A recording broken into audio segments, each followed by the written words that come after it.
Hi, Dusty here.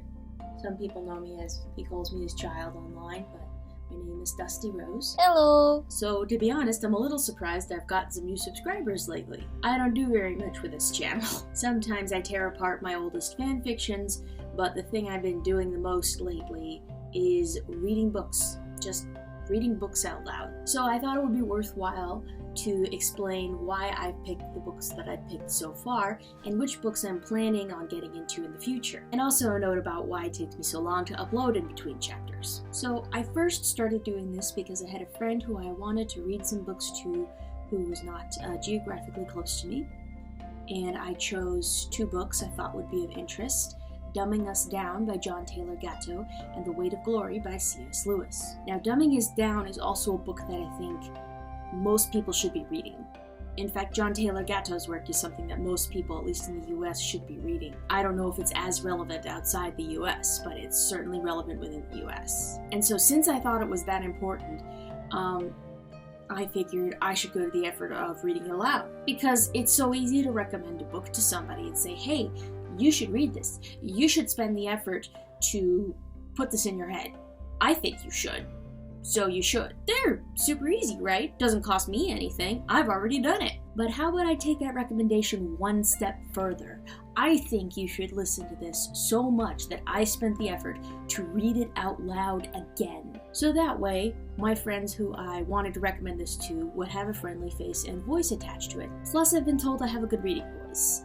I really enjoy reading out loud to people that I know. While I wouldn't necessarily have picked The Weight of Glory as a general recommendation, I'm not sorry that I went all the way through it. Because C.S. Lewis and his writings, I feel, are very important, and in fact, Mere Christianity is on my list to read aloud. And possibly The Four Loves by C.S. Lewis, but I'm getting into future things. Before these two even, I was reading aloud The Book of the Dun Cow. The Book of the Dun Cow and The Book of Sorrows by Walter Wangerin Jr. go together as a fiction set, and they are my two favorite novels. And anybody who knows me and knows how much I love fiction knows that that is a high bar to cross. To get me to pick out of the myriad of novels I have read in my life, the ones that are my favorite, the ones that are at the top, these are. And in fact, I have read them so many times that they have influenced my writing style. And I have read them aloud so many times that I had developed voices for most of the main cast. Unfortunately, as often happens with things that you read over and over and over, no matter how much you love them, you may start to get sick of them. And unfortunately, I could tell I was headed in that direction. So what I decided to do was do one last out loud reading of both, record it, upload it to YouTube.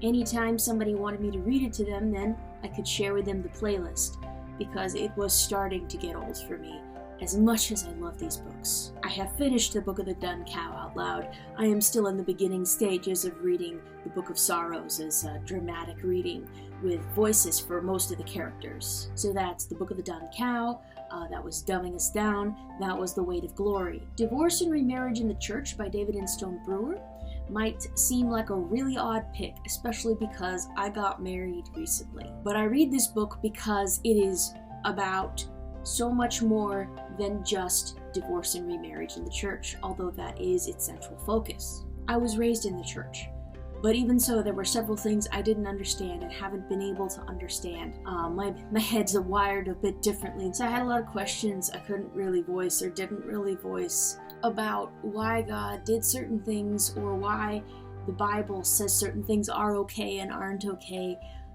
Didn't really voice them because you're supposed to already understand this stuff, I think, and I just didn't, and reading the Bible wasn't making it any clearer to me. And I had recently read The God Delusion by Richard Dawkins. His chapter 4 did nothing to me because it's written in the language of a field I don't comprehend, and there's really nothing I can do about that. So his infamous chapter 4 blew right over my head. It was too full of his field's jargon. However, his chapter 7 demanded that I face things that I had already been afraid to face for a long time, which was many of the things I said, the things in the Old Testament that bothered me, the things in the New Testament that bothered me. It demanded intellectual honesty of me. I just didn't know where to begin. Divorce and remarriage in the church gave me a springboard, because it's not just about divorce and remarriage in the church.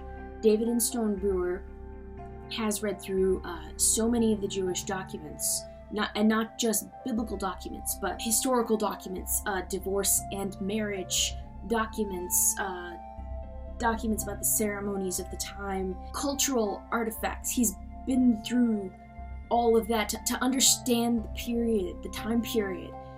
And that's important because a lot of times biblical writers were not talking to us today, which some of you are probably like, well, duh, Dusty, we know that. But honestly, there were a lot of things that I grew up believing they were talking to me today, and it's just not always true. I think some things in the Bible are supposed to be timeless, yes, but some things were very specific. And principles could be drawn out of those things, but they were very specific to the time, and so we had to understand the surrounding environment in order to draw any kind of principle to apply.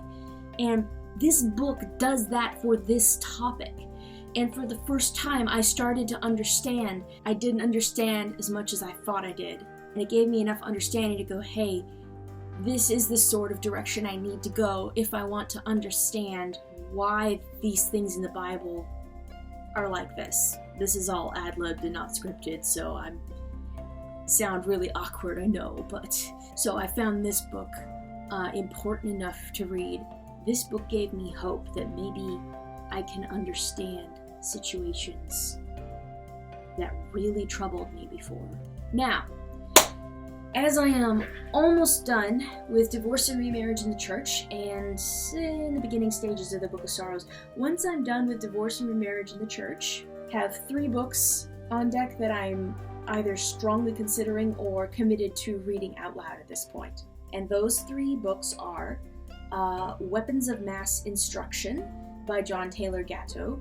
Basically, if Dumbing Us Down was his thesis statement, Weapons of Mass Instruction is his thesis paper. The other 2 books I'm considering are Mere Christianity by C.S. Lewis, which is a very good book if I can work up the nerve to read it aloud, because I know that some parts of it may take a lot of people by surprise.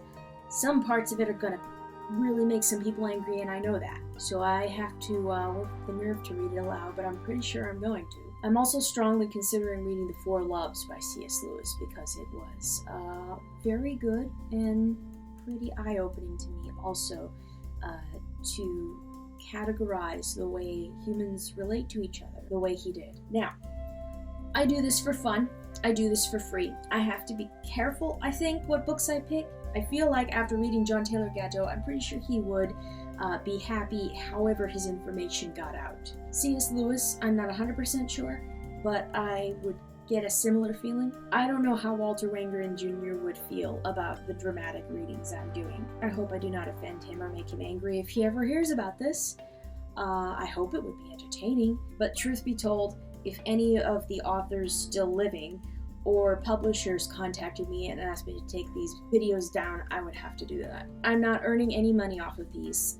I'm just doing this because I find these books to be important, but I will still respect if I am asked to cease and desist. Probably Divorce and Remarriage in the Church is the riskiest one for me to read aloud, because it is the most recent published book I have read so far. But I'll take the chance, because I really do feel that the books I've chosen are important for one reason or another, and they're important enough for me to invest my time in reading them aloud again, to make them more accessible to people who maybe might take my suggestion but might file it in the back of their mind and forget about it forever.